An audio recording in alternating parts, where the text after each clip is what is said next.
If I were to start real estate in today's economy, today's prices, today's interest rates, and today's competition, I wouldn't rush to buy a property.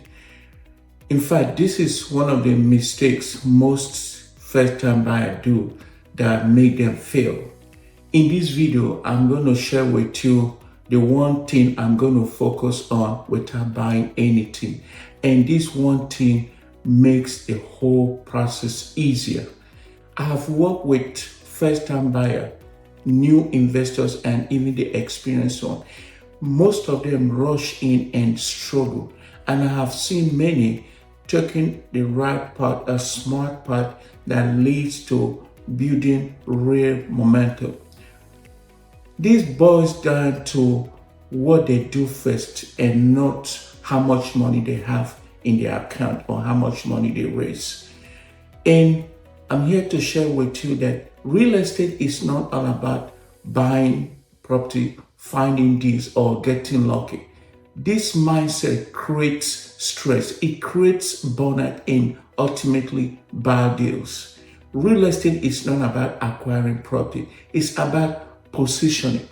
And you might want to ask me, what is position? Position simply means your ability to put down the down payment when it requires, your savings, your credit worthiness, all that is determined by how much you must have kept or saved before you start your real estate portfolio or journey.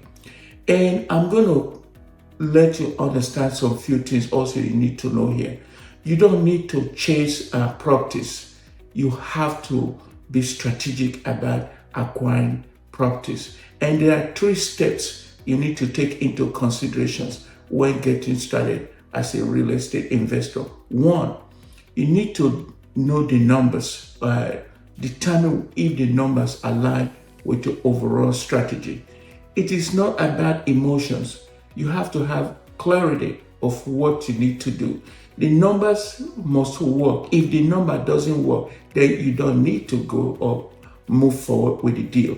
Numbers such as how much will it cost you to repair a given product? Let's say if you need any type of repairs, how much will it cost you to hold on to the property if you're buying a buy and hold? How much will it cost you all of those interests you're going to pay to the lenders? Those numbers must align so that at the end of it, you want to know how much it will cost you to do certain things and how much you're going to sell that property for, if it's going to be profitable or not. If this number does not line up, you don't need to go for that deal. The next steps you need to look at is be strategic. What are your strategy? Are you buying a single family or multi-family or duplexes? Those are ones that cash flow. And like I said, if a property doesn't cash flow, it is not an investment. That is a liability. So you want to know exactly if this property is going to cash flow before you go for it. You don't just go buy a home or property because you think it's going to make you money. No, be strategic. Know what type of property you're buying and know if it is going to cash flow or not. The next step you need to look at is knowing your local market. You must have heard people saying real estate is local. Absolutely true. You need to know the local market conditions. What is trending in that area? What is the demographic? What is the age? What is the job growth in that area? All of these things account to how much or what you need to invest on. You can't just go buy because a friend of yours told you this place makes sense. No.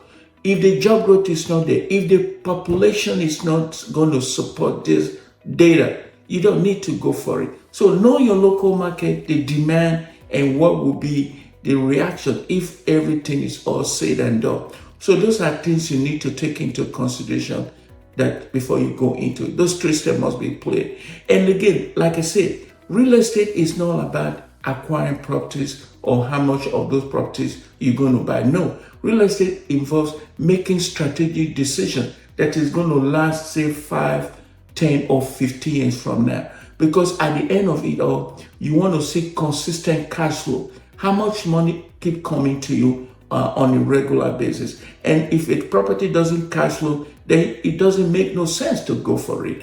And if you want to get more of these videos or this content. In my next video, I'm going to provide you with the easiest way first-time investor need to know, the strategy they need to take into consideration before going into buying their first property. And if you are interested in all of this content, please don't forget to hit the like and subscribe button, because I'll be coming out with more of this educational content on real estate investing, especially in the state of Texas. So if you're following or listening to this, please hit the like and subscribe button.